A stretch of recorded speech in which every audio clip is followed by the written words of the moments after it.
Hi guys, welcome to the station classes YouTube channel. हमारा जो class 6, 7, 8 में जो इंग्लिश का टॉपिक चल रहा था, इंग्लिश के टॉपिक में हमारा चल रहा था नाउन केस। क्या चल रहा था? Noun case. किस क्लास के लिए? 6, 7 और 8 के लिए, 6 to 8 के लिए नाउन केस का टॉपिक चल रहा था। और जो नाउन केस का टॉपिक चल रहा था, मैंने बताया था कि 4 टाइप होते हैं नाउन केस के। तो पहला जो था वो नॉमिनेटिव केस, हमारा जो नॉमिनेटिव केस हमने उस दिन आपको बता दिया था। और आज हम बात करेंगे जो दूसरा होता है हमारा ऑब्जेक्टिव केस। कौन सा होता है? Objective case. तो हम ऑब्जेक्टिव केस के बारे में बता रहे हैं आपको। अगर आपने हमारी पिछली वीडियो नहीं देखी तो पिछली वीडियो जरूर देखें, क्योंकि जब तक आप नॉमिनेटिव केस नहीं समझेंगे आपको ऑब्जेक्टिव केस समझ में नहीं आएगा। तो पिछली वीडियो जरूर देखें। और अगर पिछली वीडियो में कोई भी आपको प्रॉब्लम आ रही है तो हमें कमेंट बॉक्स पे या हमारा जो व्हाट्सएप का ग्रुप है उस पर जरूर बताएं। तो सबसे पहले बात करते हैं ऑब्जेक्टिव केस की। देखिए, सबसे पहले ऑब्जेक्टिव केस के बारे में जानने से पहले हमें ये पता होना चाहिए ऑब्जेक्ट क्या होता है ना। तो सबसे पहले देखते हैं इसकी डेफिनेशन क्या होती है। परिभाषा बड़ी सरल शब्दों में लिखी है। जब किसी सेंटेंस में नाउन वर्ब के ऑब्जेक्ट के रूप में कार्य करता है तो उसे हम ऑब्जेक्टिव केस कहते हैं। एक बार फिर से देखिए कि जब किसी सेंटेंस में नाउन वर्ब के ऑब्जेक्ट के रूप में कार्य करता है तो उसे हम ऑब्जेक्टिव केस कहते हैं। इतनी बात तो समझ गई, हमारी डेफिनेशन हो गई। अब सबसे पहले ऑब्जेक्टिव केस जानने के लिए हमें ये पता होना चाहिए हमारा ऑब्जेक्ट क्या होता है ना। तो फिर से मैं वही बात मैं आपको बताऊंगा कि जब किसी सेंटेंस में कोई कार्य होता है तो उसे हम वर्ब कहते हैं।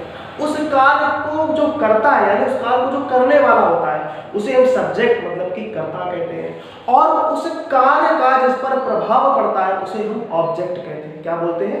ऑब्जेक्ट बोलते हैं। तो जैसे मैं आपको एग्जांपल आपके लिए दे रहा हूं, ये जैसे आपका एग्जांपल है, यहाँ पे ये देखिए जैसे लिखा है राम राइट्स अ लेटर। क्या लिखा है? Ram writes a letter. यहां पर काम क्या हो रहा है? काम हो रहा है लिखने का। तो राइट हमारा जो ये हो गया वर्ब। और इस कार्य को कौन कर रहा है? राम कर रहे हैं। तो ये हमारे क्या हो गए? सब्जेक्ट। और लिखने का प्रभाव किस पर पड़ रहा है? आ लेटर पर। किस पे पड़ रहा है? लेटर पर। तो ये हमारा हो गया ऑब्जेक्ट। क्या हो गया हमारा? ऑब्जेक्ट। तो ये जो हमारा ऑब्जेक्ट हो गया तो इसको ही हम बोलेंगे अपना ऑब्जेक्टिव केस। क्या बोलेंगे? इसको ही बोल देंगे अपना ऑब्जेक्टिव केस। एक बार फिर से सुन लीजिए। किसी भी अगर आपको सेंटेंस में वर्ब, सब्जेक्ट और आपका जो ऑब्जेक्ट होता है अगर आपको वो निकालना आ गया तो आपको नाउन केस बहुत अच्छे से समझ में आ जाएंगे, है ना। बहुत अच्छे से समझ में आ जाएगा। और ये बड़े ही इंपॉर्टेंट टॉपिक होते हैं। तो सबसे पहले आपको, क्योंकि हम कोई सेंटेंस करते हैं इसीलिए हमें सेंटेंस को बनाना नहीं आता, क्योंकि हमें यही नहीं पता चलता कि सब्जेक्ट क्या, ऑब्जेक्ट क्या, वर्ब क्या है। तो आज मैंने आपको बता दिया जब किसी सेंटेंस में कोई कार्य होता है तो उसे हम वर्ब कहते हैं। और उस कार्य को जो करने वाला होता है उसे हम सब्जेक्ट कहते हैं। और उस कार्य का जिस पर प्रभाव पड़ता है उसको हम कहते हैं ऑब्जेक्ट। क्या कहते हैं? ऑब्जेक्ट। तो एक दूसरा एग्जांपल लेके देखते हैं, उससे समझते हैं।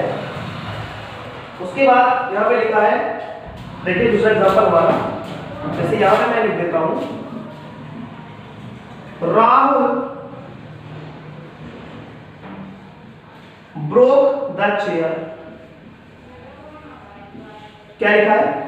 Rahul broke the chair. Rahul ने कुर्सी तोड़ दी। ठीक है। फिर मैंने कहा यहां पे कार्य किसका हो रहा है? तोड़ने का। तो ये हमारा क्या हो गया? वर्ब। कार्य कर रहा है राहुल। तो राहुल हमारे क्या हो गए? सब्जेक्ट। और जो कुर्सी जो तोड़ा गया उसका प्रभाव किस पर पड़ा है? कुर्सी पर, क्योंकि टूटी क्या है? कुर्सी। तो ये द चेयर हमारा जो हो गया क्या हो गया? ऑब्जेक्ट। और यही हमारा हो गया ऑब्जेक्टिव केस। तो आई होप आपको ऑब्जेक्टिव केस समझ में आ गया होगा। अब एक चीज देखते हैं कि ऑब्जेक्ट हमारे कितने प्रकार के होते हैं। ऑब्जेक्टिव केस तो आप समझ गए कैसे निकालना।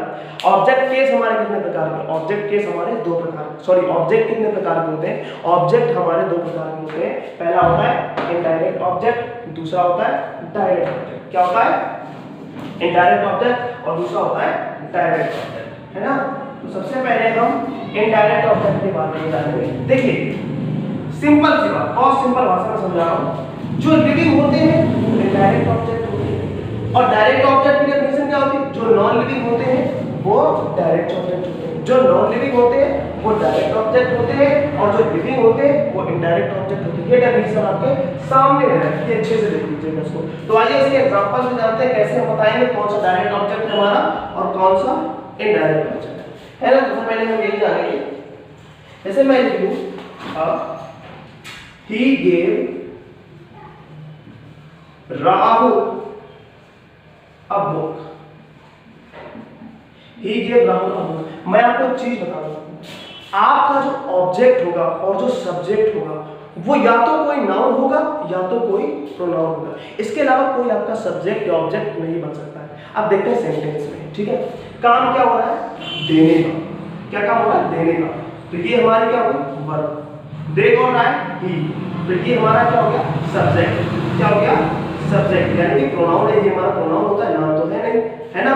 और उसके बाद उसने दिया, क्या दिया, क्या दिया, एक बुक। किसको दिया, राहुल को। तो ये जो हमारा राहुल है और ये जो आ बुक है, ये दोनों हमारे ऑब्जेक्ट है। क्या है, ऑब्जेक्ट, क्योंकि भैया राहुल सब्जेक्ट है ना, सब्जेक्ट पहले आ गया, वर्ब आ गया, वर्ब के बाद हमारा ऑब्जेक्ट ही आता है। ही गेव राहुल, उसने दिया बुक, उसने बुक दिया, किसको दिया, राहुल को दिया। मतलब कार्य किसका हो रहा है, देने का। फिर कौन रहा है, ही, ठीक है। और प्रभाव किसका पड़ रहा है, राहुल पे, क्योंकि राहुल को दिया गया, क्या दिया गया, बुक दिया गया। ये राहुल और आ बुक, ये दोनों हमारे ऑब्जेक्ट हो गए। और हमने कहा था कि जो लिविंग होता है वो इनडायरेक्ट ऑब्जेक्ट होता है, और जो नॉन लिविंग होता है वो हमारा डायरेक्ट ऑब्जेक्ट होता है। तो लिविंग हमारे कौन है, राहुल।